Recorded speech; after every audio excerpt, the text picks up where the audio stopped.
I think he's the president who has gone out too many times. He doesn't like to travel with the National Kenya Airways. He travels using expensive jets, which we can hardly afford. When his people are saying that he goes to bring goodies, they can give us the cost of his travel and his entourage and the totals of the pretended goodies, because I don't think his travel sometimes is to divert attention when things are happening. Yeah. The other day in Brussels, he was addressing a group of Kenyans and some investors, and he said, I am the diplomat in chief. That's why I travel.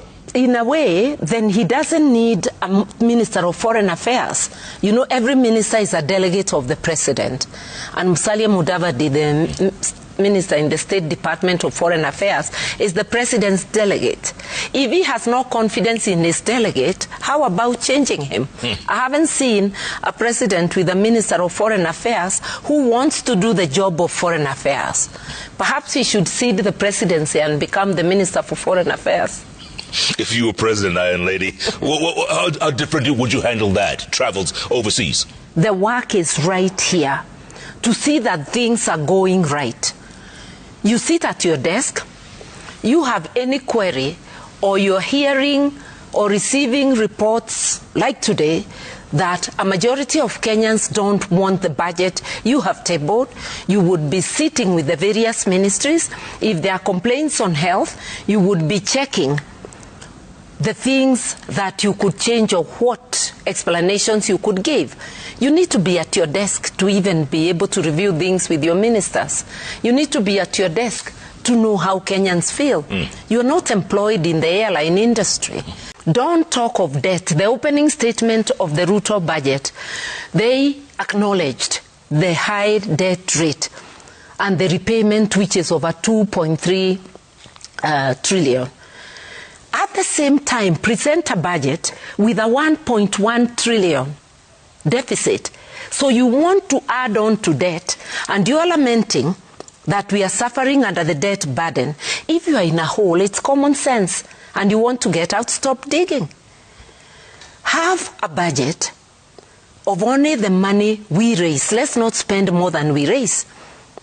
And one way to save money for projects and for services to the people, plug in the leakage. Stop unnecessary foreign and local travel. Stop the entertainment, the mandazis. You know, I would cut that by 60%. You know, fight corruption.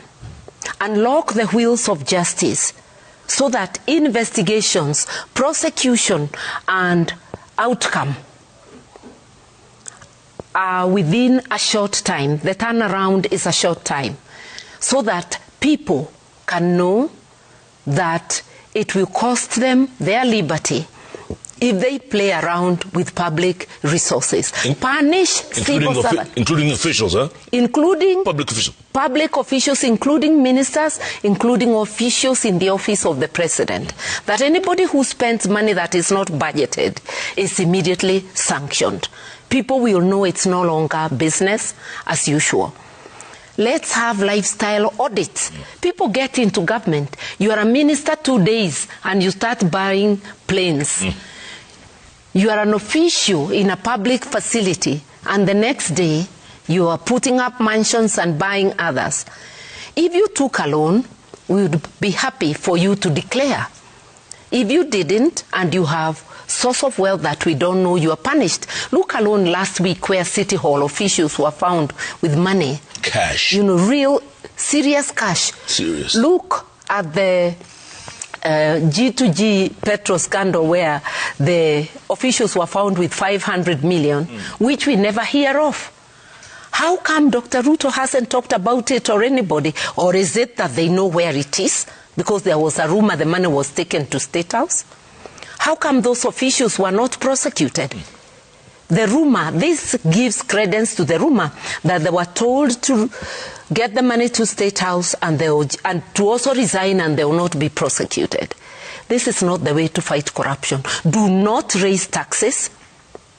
Do not borrow before you seal the leakages.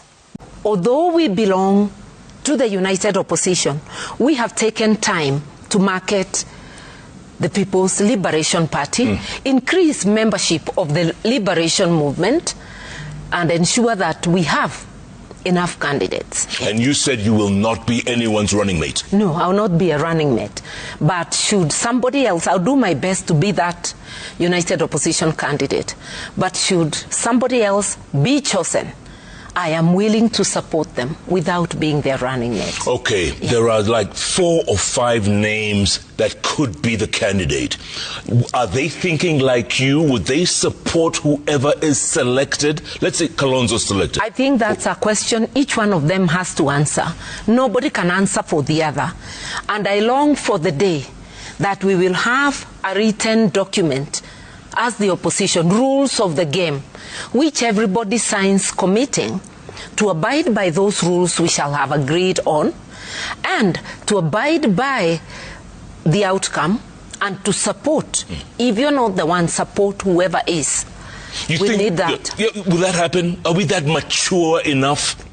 I think for us to really tell Kenyans that it's gonna happen, we must sign that document sooner or later. No. But as we stand, we do not have that document. No. It is prepared, but waiting for the date of a retreat when that can be thrashed out. And many other things, because we also need a joint manifesto. 1, 2, 3, the things that whoever flies the flag must implement. You can tweak it, but these are the irreducible, so that everybody feels they fit in.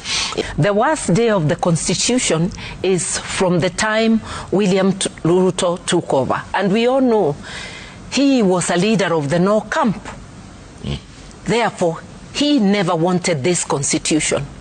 He famously said, when I put the Bible down, he not only put Bible down and anything Christian in his actions, he also put the Constitution down. And why am I accusing him of not having anything Christian? I don't know of a Christian who willingly kills, who encourages police to shoot people to kill them. Because shoot them in the leg is shoot to kill. Or a leader who says openly, mambo ni matatu. Either withdraw the case, leave Kenya, or I transport you to heaven. That's a leader vowing to kill.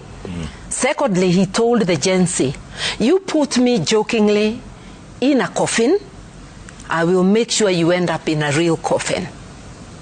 This also has been reported to say, if there is no Kenya for me, there will be no Kenya for anybody else.